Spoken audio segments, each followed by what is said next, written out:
E estamos de volta com o BBcast, seu podcast de automobilismo e outras nerds. No episódio de hoje vamos falar sobre a pré-temporada, essa segunda fase que foi realizada no Bahrein. E aqui comigo está a Débora Santos Almeida. Bem-vinda, Débora.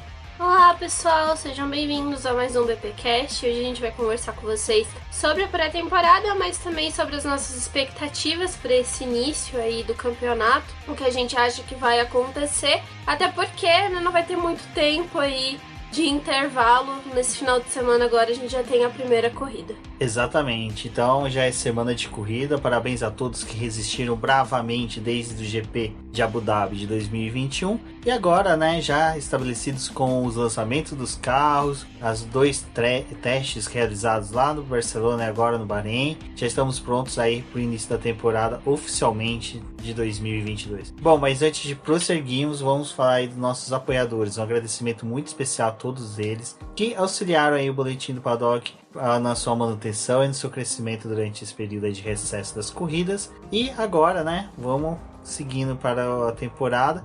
Mas antes também, Débora, aqueles recadinhos da paróquia. Que no caso aqui a gente fala recadinhos do Paddock. Bom, pessoal, não deixem de conferir a nossa campanha lá do Apoia-se para poder ajudar na manutenção e na continuidade do nosso trabalho. Vocês podem conferir pelo link desse podcast. Mas você também pode se tornar um membro lá pelo YouTube e também nos auxiliar por lá. Não tem distinção, pode ser por uma das duas plataformas, a que vocês acharem melhor. Mas é bem importante para a gente continuar mantendo o nosso trabalho aqui. E para você que só escuta a gente pelo seu agregador favorito, não deixe de se inscrever lá também no nosso canal e conhecer mais do nosso trabalho por lá. E se você está escutando aí em alguma plataforma que é possível avaliar o podcast, não deixe também de deixar a sua classificação avaliando a gente com 5 estrelas para que o nosso podcast seja mais reconhecido pelas plataformas e tenha uma entrega melhor.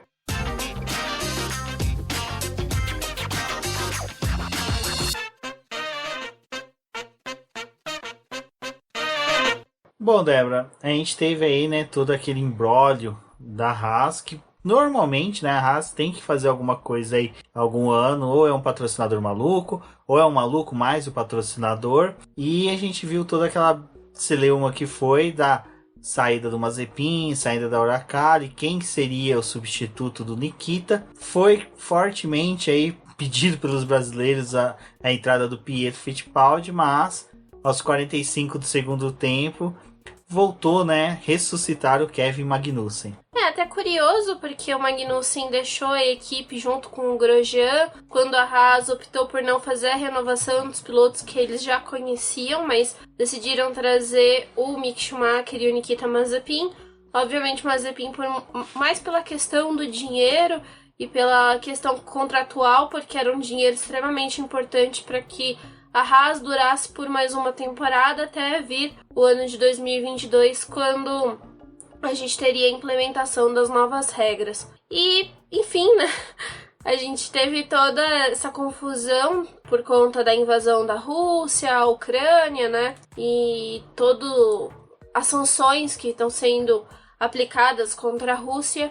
Então começou a se tornar extremamente impossível de manter o Mazepin na equipe e também o patrocínio da Uralkali. Por fim, a gente teve o rompimento e aí alguns dias de incerteza para poder ver quem assumiria. E foi até interessante que durante a pré-temporada o Pietro foi perguntado com questão ao relacionamento dele com a Haas, como que as coisas iam ficar. E aí ele até tinha falado que no final de semana, quando começaram as negociações, ficou realmente entre ele e o Magnussen.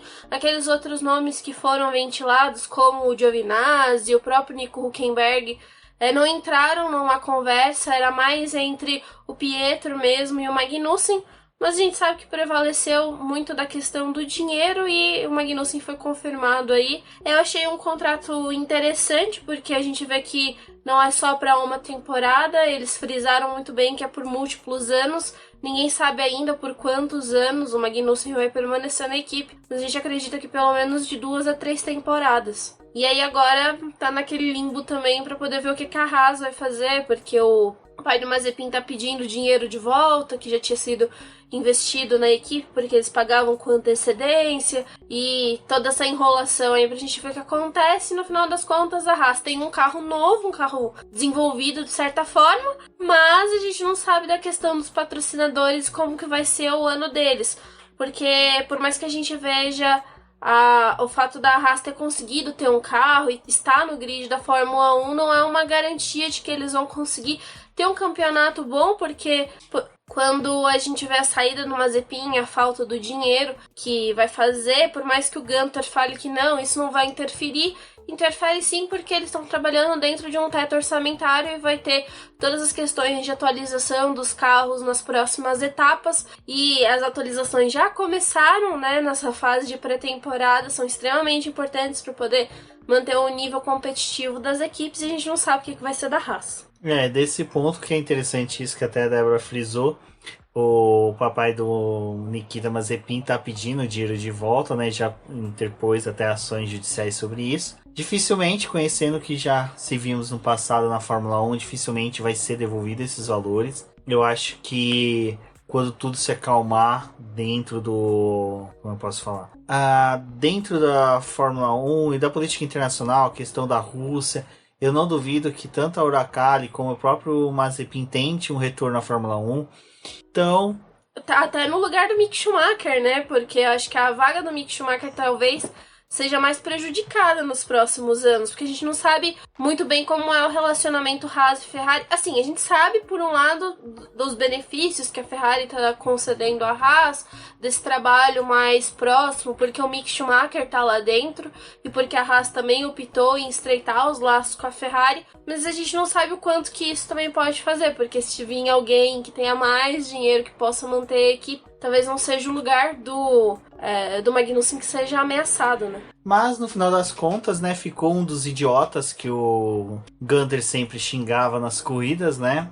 Então, só torço para que o Magnussen não destrua tantas portas quanto forem possíveis da Haas. Não, o pior é o idiota voltar e ser o cara que a Haas tá considerando o salvador da pátria, né? O piloto mais experiente que a gente tinha pra chamar. Imagina os outros, né? Exato. E a Haas não para por aí, né? As zicas dela. Ainda teve atraso das peças ali, dos materiais para entregar no Bahrein. Até eu brinquei isso no Twitter, né? Engraçado, né? Na hora que o espaço aéreo ali na Europa tá bem tumultuado. Um avião com peças da equipe de um piloto russo vai parar na Turquia.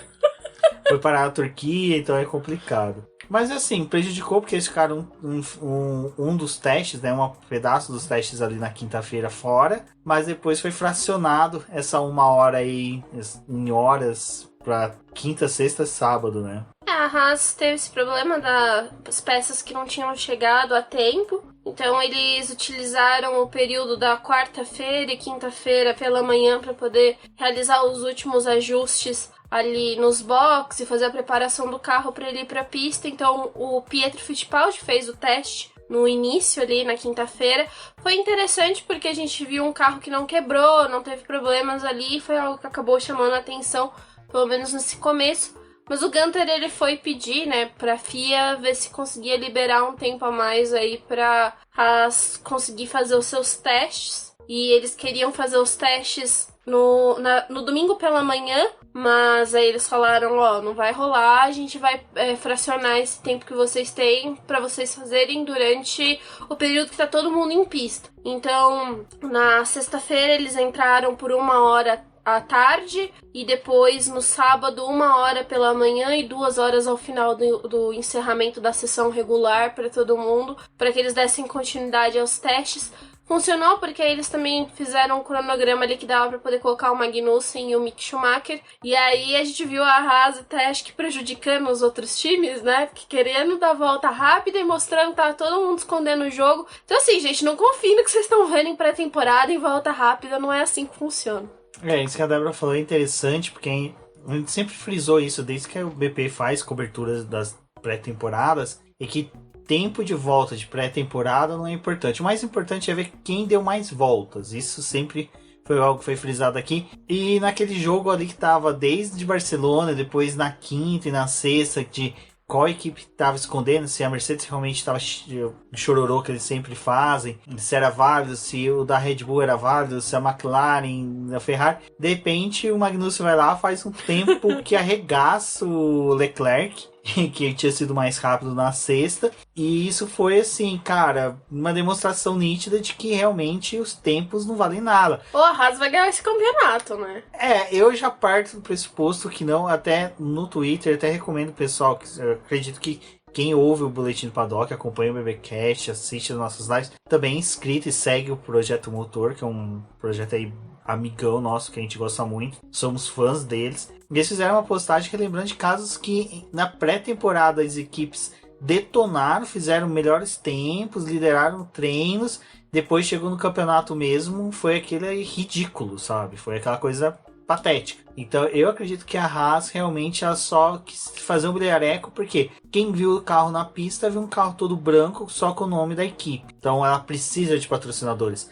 E aquele é o momento exato de se mostrar para os patrocinadores. Você tem o fechamento de um tempo em que fala que a Ferrari foi mais rápida, logo depois você faz uma volta que supera eles. Então você já começa a ter mais destaque na mídia, o pessoal falando mais, teu nome tem engajamento nas redes sociais. Então, para agariar patrocinadores, a Haas fez muito bem. Agora, por campeonato, depois na hora que a gente for falar nossos palpites, eu já vou falar um pouco mais sobre a Haas. E a gente também teve o Mick Schumacher no próprio sábado, que ele foi mais humildão, né? Fez só o humilde. segundo tempo. Só o segundo tempo. Ele deixou a Red Bull ali com o esforço do Max Verstappen para ficar na liderança. Então ele só superou mesmo a Ferrari, colocou o carro na segunda posição, mas a gente vê que o pessoal ainda tá escondendo muita coisa.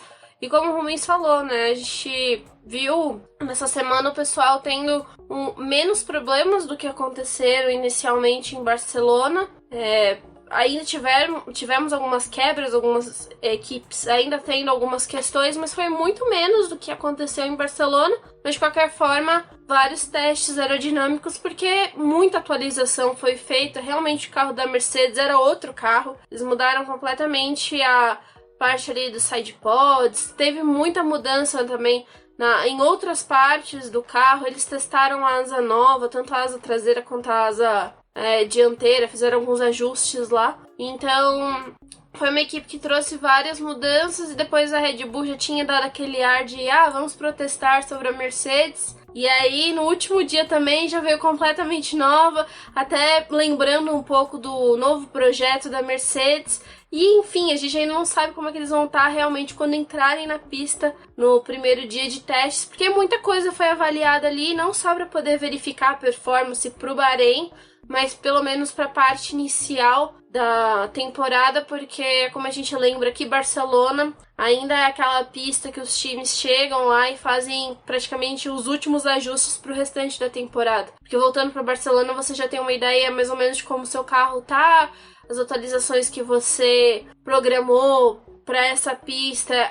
Ali é um lugar onde a gente tem uma ideia melhor de como estão as forças do campeonato, quem vai resistir a Barcelona. Então a gente tem um período aí até essa corrida acontecer. Esse lance do Christian Horner, né, da Red Bull querer protestar, na minha opinião foi o clássico caso em que eles falaram em protestar, o Adriano colocou a mão no ombro dele e falou: não protesta, fica quieto que o esquema ali é bom, acho que dá até pra copiar. Não duvidaria que algumas equipes copiassem o que a Mercedes fez, então foi um clássico caso de que, olha, não protesta que dá pra gente tirar proveito disso. E é um ano que a gente tá até achando que vai ter bastante protesto, né? A gente não sabe como vai ser ainda, mas tem um ar de ter bastante protesto, até porque as equipes querem saber o limite de certas coisas, né?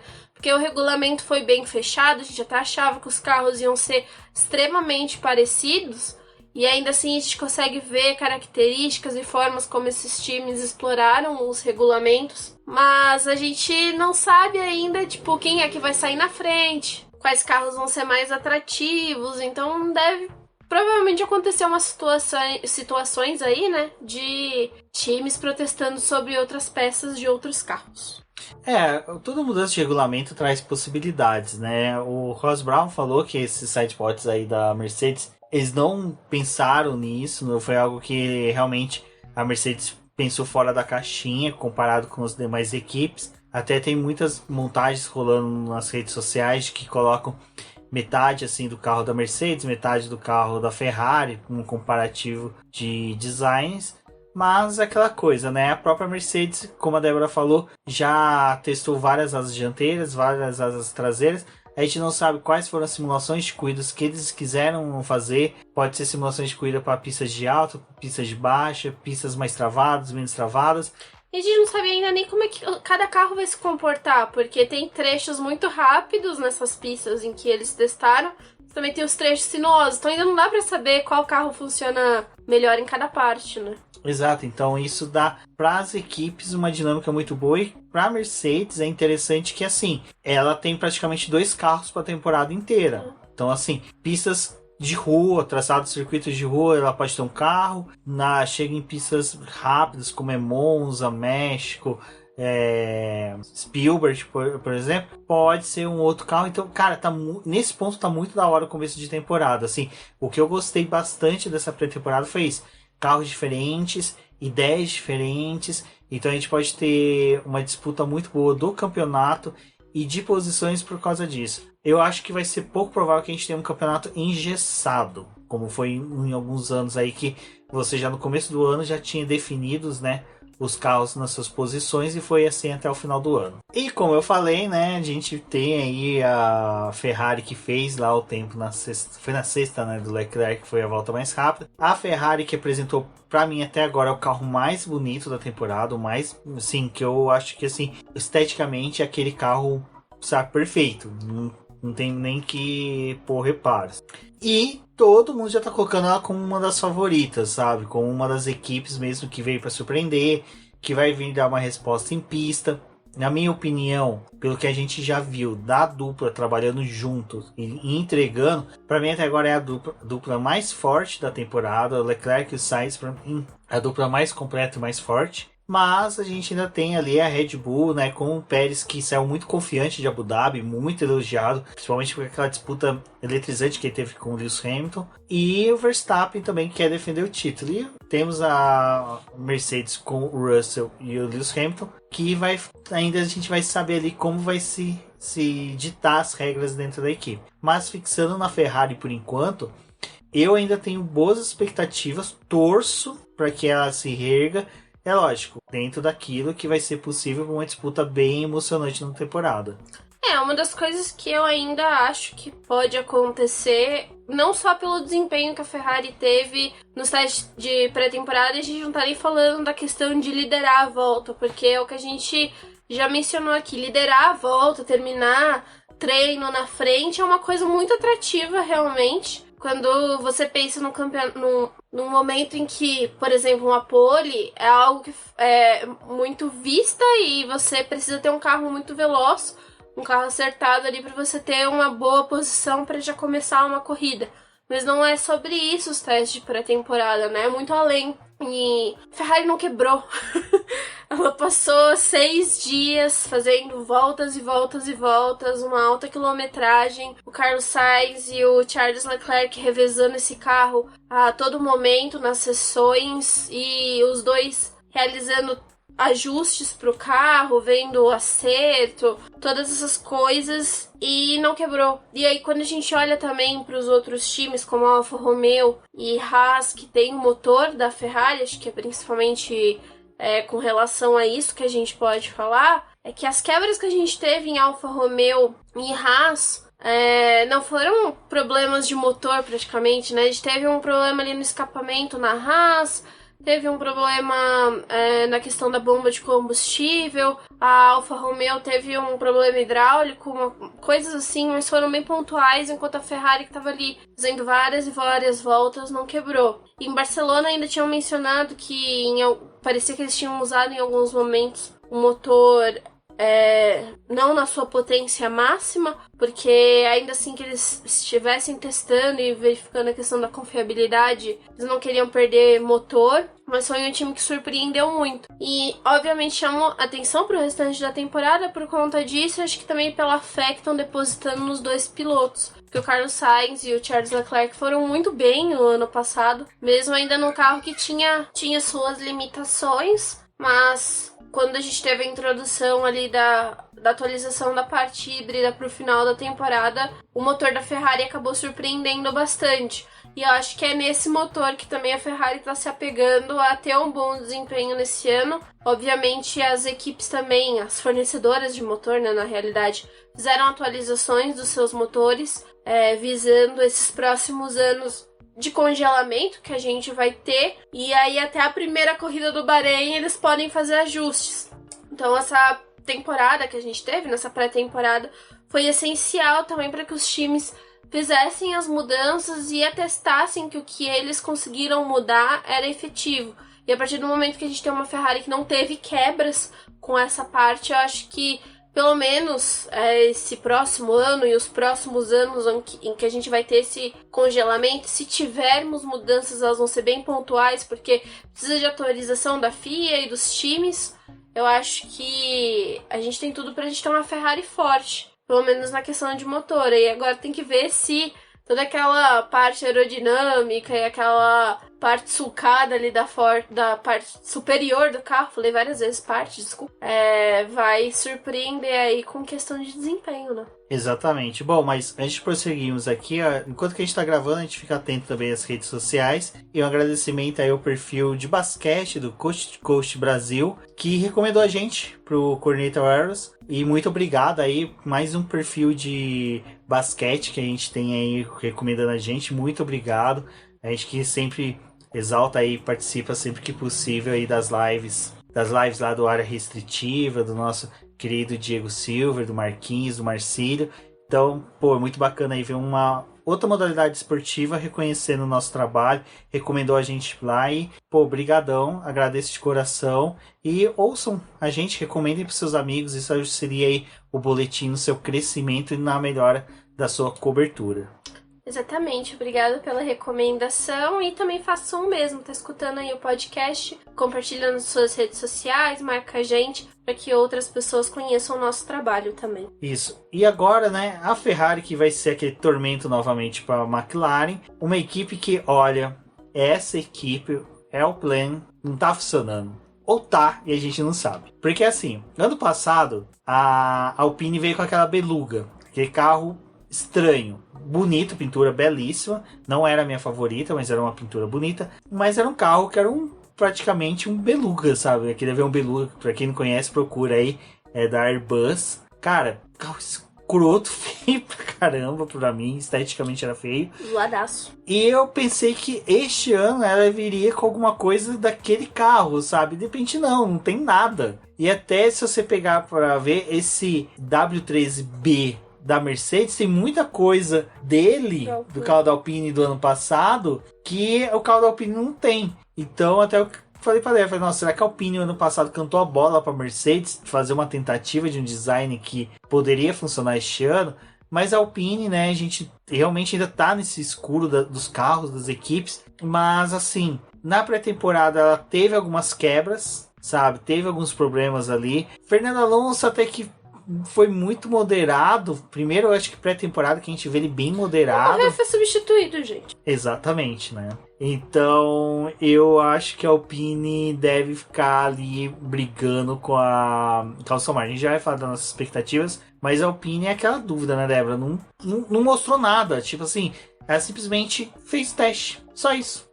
Ela só fez check-in de peças. É importante dizer que a Alpine, nesses 6 dias de pré-temporada aí divididos, eles não andaram muito. Na primeira, eles tinham superado só a Alfa Romeo e a Haas. Foi 2 carros que tiveram muitas quebras. E agora eles fecharam, né, o final de semana com 299 voltas. O que é bem pouco quando a gente olha para uma Mercedes que fez quase 400 voltas. Então, é um time que entrou, fez a pré-temporada, mas tem muitas dúvidas com relação a ele. É uma equipe que ali em Barcelona e agora também no Bahrein não conseguiu testar muitas peças. Parece que eles tiveram, assim, questões para poder desenvolver peças, para poder já trazer atualizações, né, e propor mudanças para o seu carro. Então, a gente via que sim, o Fernando Alonso também, o Ocon tinham seus trabalhos em pista, mas vários períodos também ficando muito dentro dos boxes com o carro parado e, de certa forma, é meio agonizante você ver uma equipe que... E aí, o que você tá fazendo? Quais são as suas apostas para essa temporada? Obviamente, no Bahrein foi um pouco melhor, mas eu acho que ainda assim não conseguiram mostrar muita coisa. E a gente não sabe o quanto que essas questões de atualização de peças, ou quanto que eles estão visando um conservadorismo aí, podem influenciar eles no restante do ano. O Laurent Rossi já falou, não, a gente pelo menos vai comandar o pelotão intermediário, a gente tá com um carro forte para isso, mas tem outros times também que estão chamando bastante atenção aí. São equipes que provavelmente vão estar nesse pelotão intermediário, como a AlphaTauri, que também teve 3 belíssimos dias aí no Bahrein sem quebras, Tsunoda e o Gasly conseguindo também fazer boas voltas. Foi a segunda equipe com mais voltas nessa parte da pré-temporada, foram 370 voltas contra 384 da Mercedes, então eles também rodaram bastante. E aí é difícil também de acreditar o quanto que a Alpine vai conseguir liderar esse pelotão intermediário. Fora isso é a questão do motor, porque o motor Renault, né, que é o que equipa esses carros, não se mostrou o mais atrativo do grid, afinal não tem nenhuma outra equipe usando o motor da Renault aí, a não ser a própria Renault. E eles precisavam fazer um motor interessante, até porque eles estão visando aí quem é que vai entrar na categoria nos próximos anos, eles podem fornecer um motorzinho aí para alguém, né? Saudosa Andretti, não sabemos o que vai acontecer, mas a Renault é o motor menos atrativo e a Alpine talvez não venha com aquele airplane que todo mundo imaginava, mas vamos ver aí, pelo menos o Alonso, né, e o Ocon não estão questionando muito esse desempenho da Alpine, quando comentam alguma coisa sobre, ainda estão otimistas com o ano. Essa questão do motor Renault só tá equipando no carro da Alpine era para ser algo atrativo para novas equipes, né, mas só que a gente tá vendo aqui que tá tendo uma resistência, um dia vai valer a pena um programa da gente contar um pouco mais sobre isso, mas muita coisa eu acho que também deve mudar agora nas próximas semanas, principalmente com decisões da Fórmula 1, vamos acompanhando. Agora, a outro ponto que foi, acho que, negativo na pré-temporada foi a não participação, principalmente agora no Bahrein, do Daniel Ricciardo, né, ele chegou no Bahrein aí passando mal, tendo dor de barriga, e depois foi diagnosticado com Covid, restando apenas pro Lando Norris fazer todos os testes da McLaren. Fica muito puxado somente um piloto fazer, porque praticamente em cada sessão ele faz de 1 a 2 GPs praticamente, em questão de tempo e disposição, e além de ter São 8 horas de atividade, né, por dia. E é a questão dele ter que fazer os testes, voltar para os boxes, fazer um feedback para a equipe, voltar para o carro. E para um piloto só, isso fica muito sobrecarregado. Fora que o Bahrein é muito quente, né? Já estamos falando do desgaste físico também do piloto. Exato. E foi uma pena aí pro Daniel Ricciardo, porque ele é o piloto que mais se espera a questão de saber como ele vai se adaptar ao carro.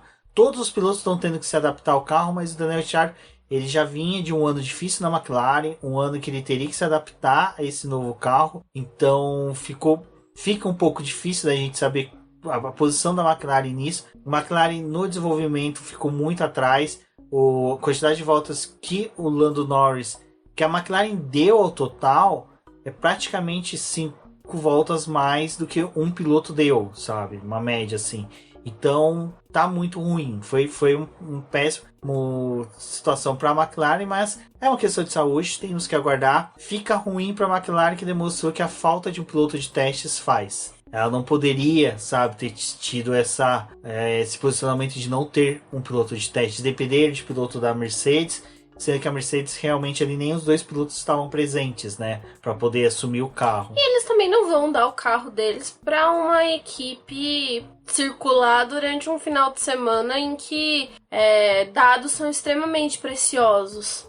E é um ano de muitas mudanças. Então você também, por mais que a Mercedes esteja fornecendo um motor ali que equipa teu carro, a McLaren, desde que voltou a ter esse motor no carro deles, eles não querem uma proximidade tão grande com a Mercedes. Então a gente vê que o laço deles é só de fornecimento de motor. Eles não têm uma troca ali com a Mercedes. E aí também ia ser difícil deles colocarem um outro piloto para poder revezar com o Lando esses dias, sendo que a gente ainda não sabe como é que vai estar esse campeonato. E talvez a gente tenha dados importantes do carro da Mercedes que não seria legal um piloto que é vinculado a outro time conhecer, por mais que fosse um piloto reserva. Enfim, o Lando teve que guiar o carro sozinho, ele completou praticamente 200 voltas, foram 199. Foi o piloto que mais fez volta praticamente, porque estava no comando do carro, mas foi uma das equipes que menos rodou por só ter um piloto. E aí é até interessante porque no Bahrein surgiram os problemas ali no eixo do carro e também com a questão do freio. E eles perderam um certo tempo ali de trabalho nos boxes para poder tentar resolver isso. O Lando também tentando quebrar a cabeça para poder ajudar o time no que fazer com os freios, que eles poderiam mudar. Para o sábado eles trouxeram um duto de freio novo, testaram outras coisas no carro, mas mesmo assim era só um piloto para poder dar esse feedback no momento que apareceu um problema. E o Lando, durante todo o final de semana, assim, a gente olhava para ele e via outros pilotos também saindo muito na pista, mas o Lando tava errando constantemente, saindo várias vezes da pista, extravasando o limite de pista por atacar a zebra, e esse carro tá muito difícil de guiar para poder realmente fazer as curvas. Ele é um carro muito pesado, o design dele também é complicado, o fato das rodas serem mais altas do que era as de 13 polegadas também limita a visão do piloto, então tá sendo um ano, assim, de muito desafio. A McLaren sofreu com isso, mas a gente também pode falar que o Daniel Ricciardo, ele vai assumir o carro em uma desvantagem, porque ele não conseguiu andar nesse momento e tudo ficou ali com o Lando para arrumar acertos pro carro, então talvez nesse começo de temporada o carro esteja mais ao gosto do Lando Norris do que do próprio Daniel Ricciardo, porque também ele não estava ali presente para dar feedbacks. E o pior é que com o problema de freios, foi um dos problemas que o Daniel Ricciardo mais reclamou ano passado, da não adaptação dele aos freios. Então se a McLaren já vai tendo problemas de freios, e quem solucionou foi o Lando, teoricamente, vamos supor que ele tenha achado uma solução ali. Ele achou pro gosto dele, que provavelmente não seja o mesmo do Daniel Ricciardo. Então fica preocupante realmente, mas aquela coisa, é um campeonato longo, é um campeonato que dá tempo, é a primeira temporada dessas regras. A McLaren tem uma expectativa de fazer contratos longos até com o Daniel Ricciardo. Já está definido com o Lando Norris, mas o Daniel Ricciardo acredito que deva ter confirmação nos próximos meses até de uma possível renovação. Mas ao mesmo tempo surge a notícia que o Colton Herta vem para a McLaren fazer testes, sabe? Piloto de desenvolvimento agora. Piloto de desenvolvimento. Então, assim, é aquela coisa, pô, você já tem o Pato Ward, que é um cara que vive pedindo chance na Fórmula 1. Você tem o Colton Herta, que é um piloto americano que tá todo mundo querendo ver ele na Fórmula 1, que ele é o novo piloto sensação da Indy. Então, acho que fica muito interessante a gente acompanhar os próximos passos do Zac Brown, da McLaren, para saber como vai ser, e coloca uma pressão nos dois pilotos da equipe, sabe? Não só no Daniel Ricciardo, mas também como do Lando Norris. São pilotos que estão visando também chegar na Fórmula 1. Para a McLaren é interessante ter outros pilotos para poder treinar, para poder testar. São jovens, os testes que o Colton Herta vai fazer são no carro de 2021, que é o MCL 35M. Vai ser legal porque ele vai pegar um carro com motor Mercedes, uma configuração bem diferente, mas foi o carro da McLaren que deu o 4º lugar para o time e por pouco não pegou o 3º lugar, também era um carro muito forte na briga que a gente teve no ano passado. E ainda não sabemos como é que vai ficar a questão dos testes esse ano pro Pato ou pro Colton, porque ainda não foi confirmado se eles vão estar nas sessões, mas esse ano é obrigatório os pilotos cederem ao menos 2 vezes nesse ano os assentos dos seus pilotos titulares para pilotos novatos. E eles, fazendo parte da McLaren, provavelmente devem ser os indicados a fazer testes esse ano. Eu acho que o Pato Ward ali, México, talvez ele deva assumir. O Colton Herta é o GP dos Estados Unidos, provavelmente, porque é uma pista que ele já conhece por a Indy fazer provas no Circuito das Américas. Então acho que assim tem grandes chances da gente realmente ver esses pilotos guiando aí. E o Pato fez os testes de pós-temporada no ano passado. Foi muito bem, né? Ele só sofreu fisicamente, porque realmente o carro da Fórmula 1 exige um pouco mais. mas não desmerecendo, não tô dando uma de Marcus Ericsson desmerecendo a Indy, mas é que são duas categorias totalmente diferentes, apesar de ter semelhanças, né? Bom, e agora, né, Débora, a gente vai para nossas expectativas do campeonato, né? Aquela hora que a gente... Gente, pessoal, queridos ouvintes, sabe que a gente vai fazer umas expectativas aqui, meu e Débora. Depois, terça-feira, provavelmente a gente vai fazer uma live, vai chamar mais um pessoal para poder conversar com a gente. E lá a gente vai fazer nossas expectativas, um bate-papo. Então, compareça no chat ali, converse com a gente no chat, fale sobre suas expectativas. Toda hora que a gente for falar de uma equipe, de outra, a gente vai dar um minutinho ali pro chat falar também a sua expectativa, o que acham desses pilotos. E a gente vai lendo os comentários. Participe, lembrando que vai ter sorteio de livro também nas próximas lives. Então fiquem atentos aí, vai ser bem bacana a participação de vocês. Bom, mais ou menos aqui a gente vai seguir um pouco a ordem do que foi o ano passado, né, Débora, dos 10 equipes. Começando pela Haas, Magnussen e Schumacher. Débora, começa por você. Bom, aqui acho que a gente, talvez no final do programa a gente para aqui e faz o que a gente acha que vai ser o campeonato em si das equipes. Mas com relação aos pilotos, a gente pode falar quem a gente acha que vai terminar na frente de quem e como que vai ser. Bom, complicado, né? Eu acho que o Magnussen, ele é um piloto rápido. Os últimos anos que ele teve com a Haas foram importantes. Estar um ano fora da Fórmula 1 também, para ele, pode não ser tão ruim, porque ele ainda tentou se manter em atividade, tá ali próximo do automobilismo. E a gente tem o Mick Schumacher, né? Que também deu um trabalhinho na Haas ano passado. Eu não sei o quanto que talvez a Haas vai conseguir pontuar esse ano. Mas eu acho que vai ser um time que, quando terminar a temporada, vai ser bem equilibrado. Em questão de classificação e corrida, vai ser equilibrado os números. Mas eu ainda acho que o Magnussen termina na frente. Eu também acho que tem chance do Magnussen terminar na frente, mas eu tô botando um pouco mais de fé no Schumacher. Eu acho que tem grande chance de se ele conseguir ficar à frente do Magnussen. É um bom piloto, é um piloto que ele precisa de tempo para se adaptar às categorias, aos carros. E a gente viu isso na base, ele normalmente foi campeão da F3, da F2 no segundo ano, então provavelmente pode ser que esse já seja aquele ano que já estava adaptado, já está mais acostumado com a categoria, a dinâmica das corridas, então eu acredito aí que... Então eu acho que realmente a gente tem uma grande chance de ver o Schumacher na frente do Magnussen, mas eu ainda tô nessa de que há uma grande chance de terminar assim, 22 corridas, 11 para um, 11 para outra, sabe? 23? Não, eu tô colocando 22 porque a Rússia saiu, né? Mas vai vir, né? Eu não sei, vamos aguardar. Na verdade, eu só queria... Posso fazer um adendo? Pode. Eu acho que sempre que a Fórmula 1 tentar fazer 23 corridas, alguma coisa no mundo vai acontecer pra falar: não, você está errada em fazer 23 corridas e mais. A gente vê a pandemia 2.0, agora a guerra da Rússia com a Ucrânia, não é pra acontecer. Então, 11 para um, 11 para outro, mas eu já fixo. Primeiro a pontuar pela Haas vai ser o Mick Schumacher. Acho possível. Eu acho ele um pouco mais cerebral que o Magnussen. Já a nossa querida Alfa Romeo, essa, eu vou ser sincero, eu não tenho a menor ideia. Porque assim, tudo bem, você tem o Bottas, que é um piloto experiente, é um piloto que quando faz provas brilhantes, ele é excepcional, ele consegue tirar velocidade, você não sabe da onde. Fez corridas interessantes com a Williams.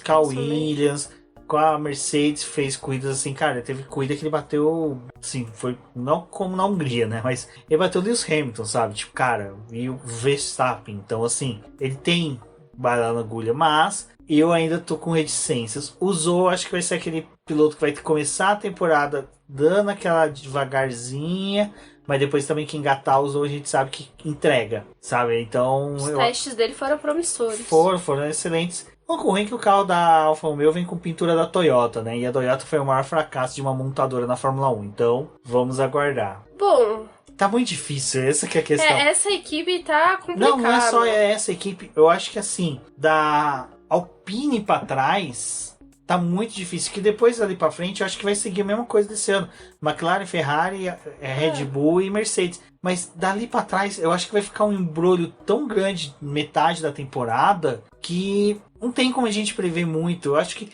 É que a Haas a gente ainda não sabe nem se ela vai conseguir pontuar. Assim, eu acho que é um ano que eles vão até conseguir entregar algo melhor. é um carro que se mostrou rápido durante a pré-temporada, né? Não é as Saiu da mão do Mazepin, parou de quebrar também. Parou de quebrar também. Acho que o começo ali de Barcelona foi o que eu tava falando com o Rubens. Tinha uma coisa errada e era o Mazepin, sabe? O carro quebrava, ele dava 14 voltas e o carro quebrava, gente. O carro desistia, né? Falava, não chega. Então, é complicado. A gente não sabe quanto que a Haas vai conseguir. E a Alfa Romeo também passou pelo mesmo, né? Rodava, quebrava. E quebrou muito na mão do Bottas também, esse carro. Assim, o Zou, ele teve suas questões, mas quebrou muito na mão do Bottas. Tipo, os problemas hidráulicos que surgiram e outras questões do carro foi na mão do Bottas. Então, é complicado até de saber o quanto que esses times vão conseguir fazer uma temporada em questão de pontos, porque talvez eles até possam ter velocidade, porque é o que a gente acredita até com o motor da Ferrari, mas a gente não sabe o quanto que eles vão resistir em questão de corrida, o quanto que eles não vão quebrar em corrida na mão desses pilotos. E o Bottas também, né, parece que já não tá muito confiante com o Bahrein, então não sabemos. Mas eu acho que o Bottas, talvez, a experiência dele vai falar um pouco mais em terminar à frente do Zou. Mas eu acho que ao longo do campeonato, o negócio talvez comece a ficar um pouco mais difícil. Eu espero que o Zou não seja o Tsunoda 2.0, assim, que, tipo, comece o ano, sei lá, faz uma corrida boa e depois vem vários desastres e só vai pontuar no final do ano de novo. Já em compensação de falar de Tsunoda 2.0, eu acho que o álbum... Gente, eu vou me restringir a falar pouco do álbum, que pra mim, assim, como o Magnussen, eu tenho a seguinte opinião: não eram pra estar na Fórmula 1. Bom, tiveram essas chances na categoria. Uma categoria que tem Piastri como reserva de uma Alpine, é inadmissível você ter Albon e Magnussen retornando. Albon retornou, bacana, vamos dar mais uma chance pro garoto, tal, mas eu acho que... já teve 2 chances. E eu acho, assim, que a Williams vai sofrer muito com os 2 pilotos. A perda do Russell vai ser muito sentida. Esse ano. Eu acho que vai ser bem complicado. Eu torço para que o Latifi tenha aquela postura de primeiro piloto, que ele não deixe ser dominado pelo Albon, porque o problema do Albon na Red Bull era algo que não é fácil de sanar, que é do cara que não sabe dar feedback, que é o cara que não sabe reconhecer onde que ele tá errando e apontar onde que ele tem que acertar. Eu não vi nem muitas falas do Albon com relação ao carro da Williams. Exato. O Latifi, ele foi muito expressivo com os o carro. feedbacks que a gente tinha de imprensa, de tudo, de retorno, era muito do Latifi. Just capítulo, Latifi, e acabou. O álbum, cara, era muito quieto. Então, assim, eu acho que fica difícil para Williams, que almeja subir tanto no campeonato, ter um piloto que não sabe dar feedback. Cara, até para quem for assistir Drive to Survive, no episódio do Tsunoda, assistam e prestem atenção como essa questão do feedback do piloto é tão importante, sabe? Como é essencial. Nem tanto que a gente até exaltou bastante o Carlos Sainz, e ele foi contratado pela Ferrari justamente por causa dos feedbacks que ele dava pelo rádio, que é aberto para todos ouvir, para a McLaren. A Ferrari viu e falou assim: cara, esse cara é um deus, precisamos desse cara aqui. Enquanto que o Albon é um cara que ele é apático com isso, ele não passa essa consistência no feedback, que sim, é a coisa mais importante, sabe? É o primordial. Você saber o que tá errado no carro para que a equipe consiga consertar, porque não dá pra você ficar brincando de adivinhar, né, com questão de acerto de carro. Eu acho que nesse quesito a Williams vai sofrer, porque o Russell, ele mostrava ser muito dedicado e realmente falar os pontos que o carro não tava funcionando. E aí, agora, bom, acho que o Latifi, ele vai tentar fazer o melhor possível. Ele é um piloto que parece bem interessado com a equipe, até para poder tentar manter a vaga dele aí por mais um tempo. E acho que é um piloto pagante que até tem uma chance de mostrar uma certa evolução. Mas nessa aposta aí dos dois, eu acho que o Latifi consegue terminar à frente do Albon, talvez até com facilidade. E aí vem pra mim o maior problema de todos, que eu tava pensando esses dias, que é a Aston Martin. O carro da Aston Martin, pra mim, parece que é novamente um carro mal nascido. Eu tenho essa sensação. Eu acho que, assim, ele é um carro que vai evoluir durante o ano, mas que já de início ele já começa com um gap muito grande para as demais. E aí, outro dia eu tava pensando, cara, até que ponto o Otmar... Que o Otmar, pra mim, não é um dos caras mais honestos, mais simpáticos, mais corretos do grid. Pra mim, ele é um Briatore de Oxford, uma coisa mais ou menos assim, sabe? Um Briatore Nutella.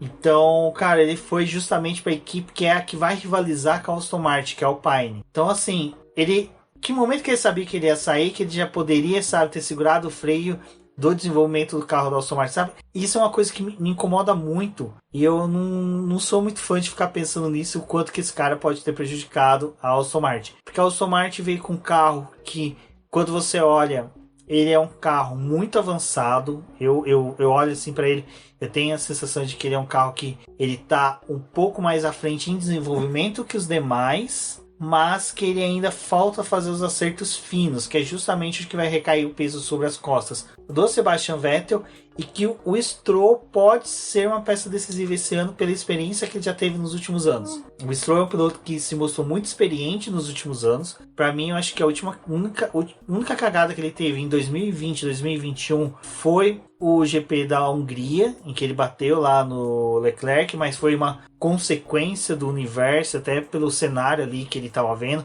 Não sei o quanto que prejudicou ele, mas para mim o Stroll é dos pilotos pagantes, desculpa, Fábio Campos, que mais merece estar no grid. Pra mim é o cara que... se esforça. É o cara que tá fazendo valer a pena. Então, o Latifi também, mas o Latifi não é tão pagante quanto a gente pensa, quanto o pessoal pinta, não. Ele é pagante, mas não é tanto, não. Ele tem seu talento ali pra a posição que ele tá. O Capita já falou várias vezes, né, que é importante o dinheiro, mas não é só isso que faz a diferença dentro da equipe, até pelo direcionamento que eles estão querendo que a Williams tenha. Mas aí a fala do Capita é preocupante porque eles querem crescer e aí tem a dupla que tem, né? Mas querem crescer mesmo e trazem o álbum, né? Então eu vou voltar para o Aston Martin.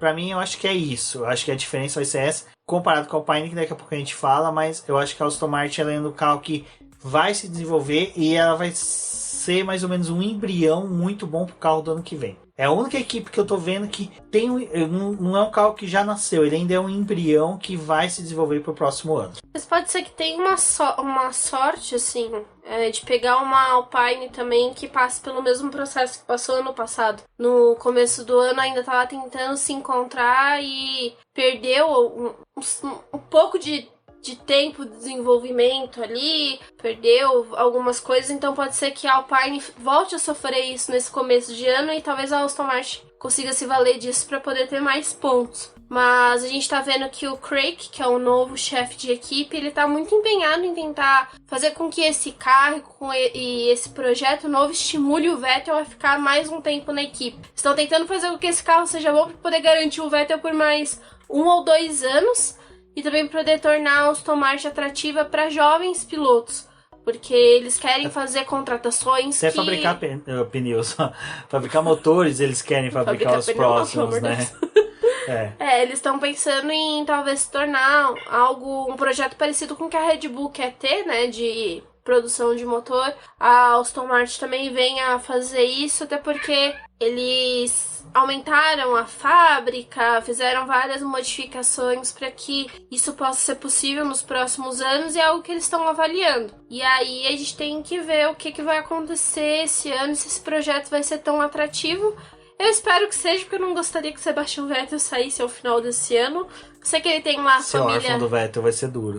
Eu sei que ele vai ter a família dele, as famílias de abelha pra poder cuidar, mas fica mais um tempinho na Fórmula 1. Já perdi o Kimi Raikkonen, entendeu? Não tô querendo perder mais um senhorzinho, então fique por mais um tempo. Eu acho que o Vettel termina à frente do Stroll. Nessa dupla eu acho que também... A gente não chegou a falar do Latifi e do Bottas, mas eu acho que... Eu falei do Latifi. Eu acho que também o Latifi fica na frente do Albon.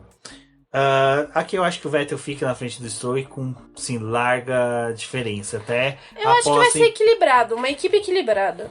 Mas só que assim, eu acho que o Vettel, este ano, acho que ele tá mais tranquilo dentro da Aston Martin. Eu acho que aquela fase dele se colocar como o cara que organiza a equipe já passou e agora ele vai ser o piloto Vettel. Então acho que ele vai ter mais... Cabelo, gente. A época que ele tinha cabelo era boa. Exatamente. A aerodinâmica ali funciona. Tô bom, com o cabelo. E a Alpine tem a Alpine, né? Vamos ver como é que funciona. Aí, o outro piloto que pra mim, até hoje eu tuitei e falei, gente, Ocon e Pierre Gasly não são mais jovens pilotos. Sabe? Chega de tratar eles como jovenzinhos que não sabem o que estão fazendo. Exato. Então, pra mim, até na ordem que eu coloquei a Alpine antes da AlphaTauri, porque depois eu vou explicar um pouco mais sobre a AlphaTauri. Mas para mim a Alpine ela é a equipe que tem um Piastri que é campeão da Fórmula 2 ali na coxia, e você tem o Fernando Alonso, que é um deus sagrado do automobilismo. Para mim, caras, vale ainda a permanência dele na Fórmula 1. Acho que ainda tem muito que se tirar dele, mas o Ocon é o cara que não pode se valer do eco da vitória na Hungria, sabe? Porque ele teve a vitória na Hungria, o resto da temporada inteirinha ele foi suplantado pelo Alonso. Então, eu acho que assim, o Ocon esse ano deve tomar um pau do Alonso, porque o Alonso vai estar mais tranquilo.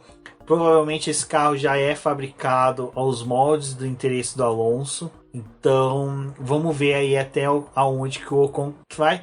E tirando que, né, o Otmar que chega agora não é muito fã do Ocon. Acho que vai ser a coisa mais difícil vai ser o Ocon voltar a trabalhar com o Otmar e novamente patrocínio da BWT, né? Porque o Ocon ele tinha ficado uma felicidade que tinha ido para a Alpine, se livrado da BWT, que influenciava no layout, e ele tinha o layout do capacete dele completamente influenciado pela BWT e deu graças a Deus a poder usar o layout dele de novo, né? Agora volta o fantasma e os dois fantasmas. Na verdade, a pergunta de muitos é o quanto que o Ocon vai conseguir resistir a trabalhar novamente dentro de uma equipe com o Otmar e com todas essas influências. Enquanto o Fernando Alonso, que morreu e foi substituído, tá numa paz. Não sei o quanto que estão, né, deixando ele com calmantes ao longo da temporada, porque tá tudo ótimo pro Fernando Alonso. E é até engraçado o pessoal da equipe, né, ter falado que o Fernando Alonso tá ótimo, agora o carro a gente já não sabe como é que vai estar. Mas eu acho que o Fernando Alonso volta... tem chance de derrotar o Ocon pela experiência e talvez pela influência no projeto desse carro aí. Só que a gente não sabe o quanto que o Fernando Alonso também vai resistir dentro da equipe. E nem é pela forma física dele ou o que ele pode fazer em pista, né? É mais pela questão do projeto mesmo e o quanto que ele acredita que isso vai dar certo em algum momento. Bom, e agora a gente tem a AlphaTauri, né? A equipe co-irmã da Red Bull vem novamente com Pierre Gasly e Tsunoda. Aí não tem o que discutir. Eu acredito que novamente Pierre Gasly deve sair melhor do que o Tsunoda, mas eu acho que este ano Tsunoda ele pode perder para o Pierre Gasly, mas por questão da experiência do Gasly, que já vai, salvo engano, para quarta ou quinta temporada, me corrijam se eu estiver errado, e ele vai conseguir ser mais consistente, eu acho que mais presença na zona de pontuação. Eu acho que o Tsunoda vai conseguir essa evolução. O Gasly, eu acho que é o cara que vai ficar ali sempre brigando por um quarto, quinto, sexto lugar, sabe? Aquele cara que quando McLaren e Ferrari se anularem, ele é o cara que vai tentar chegar ali próximo das Mercedes e do Verstappen. É o cara que pode disputar posições com o Sérgio Pérez. Então, porque ele mesmo já falou que ele tem interesse em voltar para a Red Bull, então é um cara que vai tentar demonstrar todo o talento dele. Então, eu acho que assim, o Gasly é um cara que a gente vai ter muita chance de ver ele tendo bons desempenhos. E o Tsunoda, ele vai ser a primeira temporada realmente dele ali com confiança, trabalhando firme, conseguindo entregar resultados. O ano também que o Tsunoda precisa mostrar que ele conseguiu colocar a cabeça no lugar e tá mais confortável com a Fórmula 1 em si, que ele já entendeu a questão de feedback, que ele já consegue trabalhar melhor com a equipe e tem que perder aquela postura do menino engraçado e tem que estar um pouco mais concentrado no que a equipe vai fazer. A AlphaTauri ela tem grandes possibilidades de terminar à frente de Alpine e Aston Martin esse ano, pelo carro em si, pelo fato de não ter quebrado tanto. Mas é aquela coisa, tipo, o próprio carro da AlphaTauri tem um design muito diferente desses outros carros. E é um carro que lembra até os mais antigos deles, que é muito rústico, muito robusto, né? A construção ali da asa deles, do bico. Vamos ver como é que vai ser também, porque depende da questão aerodinâmica, do quanto que eles conseguiram desenvolver esse carro. Mas a gente pode ver um campeonato bem interessante dos dois aí pontuando. O Tsunoda, acredito eu que termina atrás do Gasly, mas talvez consiga ter uma disputa ali mais próxima do companheiro de equipe, não tão distante como era no ano passado. Bom, e agora a gente chega ali, né, nas 4 primeiras. Como eu disse, eu acho que acredito ali que a McLaren deve permanecer no P4. Não é algo ruim. Eu acho que em tudo que vem acontecendo, da evolução da Ferrari, a dupla que ela tem. Mas eu acho que dessa vez vai ser uma briga muito mais constante. Realmente a gente vai ter a briga pela ponta Red Bull e Mercedes, com atrás Ferrari e McLaren. Eu acho que os 4 vão se embolar esse ano. Exato, acho que vai ter muitos daqueles pódios bem parecidos que era tipo dos anos 2000 ali, que era 3 equipes direto no pódio, sabe? Tipo, Hamilton, Verstappen, Ricciardo, Hamilton, Verstappen, ou Hamilton, Ricardo e Sainz, não sei se Hamilton assim. e Verstappen vão conseguir também estar muito constante no pódio. Eu acho que a gente vai ter um desempenho interessante, mas tem Sainz, Charles Leclerc, e dependendo da posição que esses dois aí conseguirem no carro e de desempenho, a vida do Verstappen também não vai ser muito fácil, porque os 3 ali não se dão muito bem juntos. Então, é até interessante que a gente pode falar mais ou menos dos 4 um pouquinho juntos, porque assim, o que eu prevejo é o seguinte, dificilmente vai ter uma predominância até da Red Bull em pódios. Porque a gente tá tendo uma briga ali. O Pérez, comparado com todos os outros pilotos que estão aqui, ele tá muito abaixo de Ricardo, Norris, Sainz, Leclerc, Russell, Hamilton e próprio Verstappen. Ele tá muito abaixo. Então a Red Bull realmente tá muito defasada nesse ponto de segundo piloto. Mudou o cenário que era ano passado da Mercedes, que tinha o Bottas, que era um pouco mais fraco, mas mantiveram ali o título de construtores, né? Então eu acho que a Red Bull deve sofrer bastante nesse ponto, sabe? Eu acho que a disputa pelo terceiro lugar, segundo lugar ali de construtores deve ficar entre Ferrari e Red Bull, realmente com a McLaren ali um pouco mais distante. Mas, que a Débora falou, acho que pódios a gente deve ver ali pelo menos a terceira colocação sendo revisado muitas vezes, e o quarto lugar, que era um quarto lugar fixo do Leclerc, né? Eu acho que esse ano agora a gente vai ver muita disputa ali. Então vai ser legal que as 8 primeiras colocações acho que vai ser muito disputada. Vai ser questão assim de ajuste dos carros e o quanto que esses carros se classificação comportam. vai ser muito importante. Vão ser 3 sprints, então a gente vai ter 3 sprints muito boas. Então esses pilotos não vão deixar a desejar, então vai ser algo assim bem interessante de acompanhar. Eu acho que ainda no relacionamento McLaren e ali com o Ricardo e o Norris, é até difícil de mensurar o quanto que esses dois pilotos podem entregar, porque eu acho que o Lando talvez ele esteja mais à vontade na equipe e talvez esses testes extras aí podem ter ajudado ele em questão de confiabilidade e também de acreditar mais nele depois de tudo que aconteceu em 2021. Então, eu talvez acredito, assim, que ele consiga terminar na frente do Ricardo de novo. Porque a gente ainda não sabe quanto que o Ricardo vai ter se adaptado a esse carro. E os pilotos mais experientes da categoria estão falando que tá bem difícil de guiar. A gente teve esse relato do Vettel, já tá aí há anos. O próprio Hamilton também falou que tá difícil esse carro. O próprio carro da Mercedes talvez não esteja tão rápido quanto o pessoal acha que eles estão. Mas a Mercedes é um caso particular em que muitas vezes ela também não mostrou nada em pré-temporada e aí vinha um monstro, né? Mas eu acho que esse ano ainda vai ser mais difícil, talvez, a gente ter um time dominando constantemente as corridas.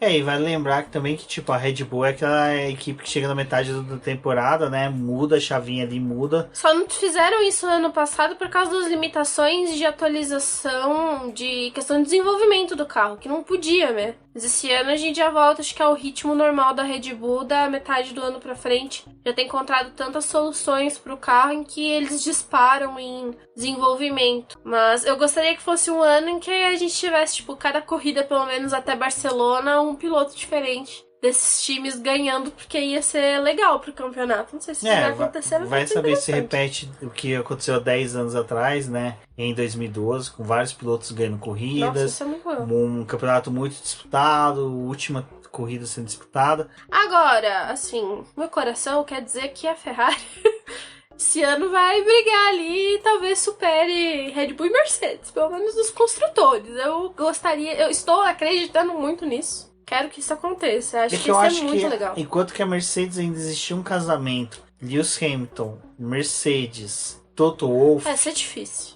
vai ser muito difícil superar eles. Mas a gente pode ter uma união muito boa. Não, eu acho que assim... Do Leclerc, do Sainz e do Binotto. O Verstappen é o melhor desafiante que o Lewis Hamilton tem hoje no grid. Isso é incontestável. O conjunto do Verstappen, Red Bull e Christian Horner é o oponente ideal para o trio da Mercedes ali. Mas eu acho que a Ferrari é aquilo que eu falei o ano passado, que até o Zac Brown falou. Quando a Mercedes e a Red Bull se anulassem, a McLaren tinha que vencer. Foi o que a gente viu em Monza. Eu acho que esse ano vai ser o seguinte: quando Mercedes e Ferrari se anularem, Ferrari vai brilhar. E como eu falei, a gente vai ter Russell e Hamilton muito bem, Verstappen muito bem, mas esse quarto lugar que fica vago pela ausência do Pérez, que o Pérez infelizmente não é tudo isso, e cara, não é um reiterismo, não é uma coisa, é o Pérez. A gente viu isso ano passado. Se ele se adaptou melhor esse ano, vai ser excelente pro campeonato. Como eu disse, quanto mais pilotos bem, melhor. Mas enquanto a gente tiver o Verstappen ali na equipe, dificilmente o segundo piloto vai ter alguma coisa. Isso já não tem como.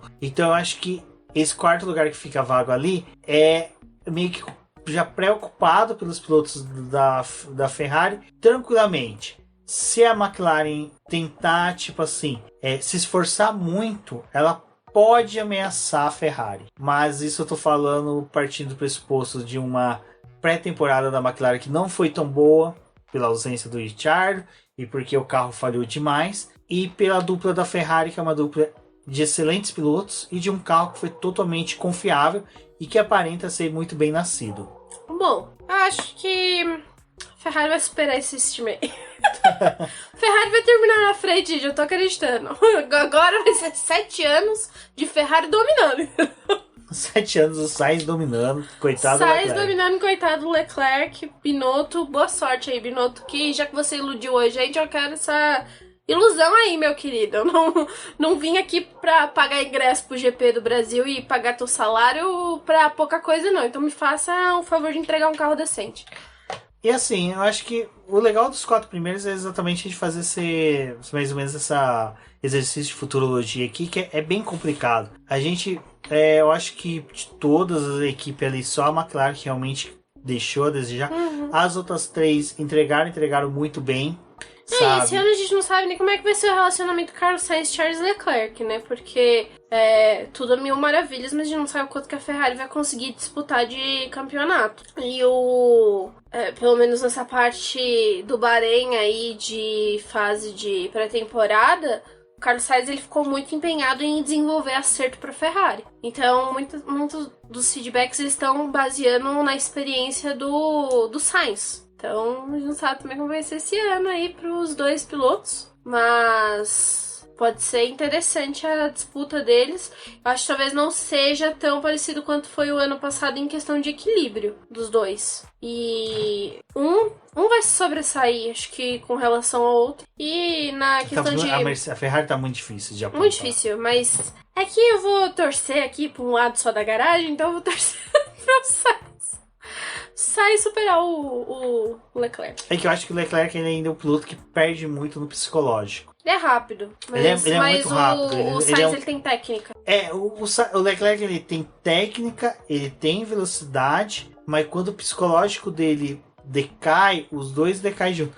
O Sainz não, o Sainz é o cara que tem técnica, ele consegue da técnica dele extrair velocidade e ele não sofre tanto com o psicológico. Sabe, eu acho que assim, eu não me recordo. Recordo, pior que recordo mesmo. Algumas corridas da McLaren ele sofreu um pouco, mas só que era o cara que, assim, ele soube driblar isso e na Ferrari eu vi ele um crescimento muito bom. Então, eu acho que realmente vai ficar muito parelho ali. Red Bull, já falou, é Verstappen, não tem como. O cara já se tornou vai se tornar uma das lendas da Fórmula 1, sim, 24 anos. Ele vai ficar na Red Bull mesmo, porque assinou contrato aí de milhões de anos. Então, eu acredito que ele é o cara que vai ser batido pela próxima geração. E a próxima geração já chegou na Mercedes, que é o George Russell versus Lewis Hamilton. Não vamos dar spoiler de quem a gente viu no Drive to Survive. Muita gente já deve ter assistido, muita gente também já deve ter tomado spoiler, mas não quer ser a gente um dos informantes, mas a gente já percebeu ali que provavelmente vai ter um trabalho do Verstappen jamais, né? Do George Russell, meio que de segundo piloto, enquanto que o Lewis Hamilton ainda estiver na equipe. Eu acho que na Mercedes, enquanto o Lewis estiver lá e ainda manter o bom trabalho e a performance, ser um piloto competitivo, ele vai ser a prioridade do time. Acho que a prioridade é tentar dar um 8º campeonato para ele, então acho que independente de quem sentar ali do lado dele, vai precisar ter essa consciência, e eu acho que o Russell ele vai desenvolver muito, vai conseguir aprender, mas vai ficar atrás do Hamilton. O Russell vai ser a prova de uma coisa que eu falei. Se o Russell estivesse na Mercedes em 2021, o Hamilton tinha sido campeão. Por quê? O Russell vai ser o cara que Hamilton ganhou, no máximo... A gente precisa estar perto, né? Não, mais de 10 segundos depois o Russell passa na bandeirada. O Russell é o cara que vai fazer pole, vai fazer jogada de equipe, é o cara que, se o Hamilton ganhar a temporada ali já no México, no Brasil, as últimas corridas todas o Russell ganha. Vai ser, acho que, uma coisa mais ou menos assim entre eles. Então vai ser bem interessante. No seu final aí, o Hamilton ganha o 8º título. No meu final, ganha Carlos Sainz. Eu acho que tem muita chance do Hamilton ganhar o 8º título. É possível. Eu acho, é porque a Mercedes ela tá com essa coisa de a gente precisa ganhar esse título e provar que o nosso carro não foi um carro só de dominância de 7 anos. A gente consegue fazer outros carros. Né? Exato, porque agora vem todo um design novo, tudo novo. Então, apesar que, né, a era híbrida ali, a gente teve 2 fases de 2 carros em que a Mercedes também se demonstrou. Então, é complicado. Mas é isso, pessoal. Como a gente falou, é um exercício de muita futurologia. A gente, quanto mais acompanha... Eu tô zoando aqui com a Ferrari, nem sei se isso vai acontecer. Não, é aquela coisa, quanto mais zoei, já. Quanto mais a gente acompanha a Fórmula 1, mais a gente sabe que pré-temporada não diz nada. A Ferrari pode estar andando uma carraça quando a temporada começar. Exatamente. Então, assim, é bem complicado, mas vamos acompanhando. Semana de corrida, Race Week. Parabéns a todos que assistiram. Terça e quinta teremos lives. Acompanhe a gente aí. Acompanhe a gente nas redes sociais, principalmente no Twitter. Lá, às vezes pode ser que role algum space. E também, logo aí no feed de vocês, vai ter um boletim, um BBcast especial sobre Drive to Survive, onde que a gente vai gravar aí com mais algumas pessoas para poder falar dessa série aí, que foi bacana. 4ª temporada me surpreendeu.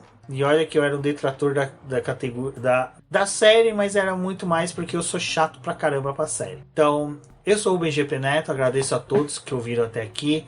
Um forte abraço e até a próxima. Eu sou a Débora Almeida, obrigada por escutarem o programa até aqui. Deixem também os seus comentários, conta aí pra gente o que você acha que vai ser das equipes nessa temporada. Nossa, nesse final de temporada não, porque não acabou. Nem começou. E até uma próxima.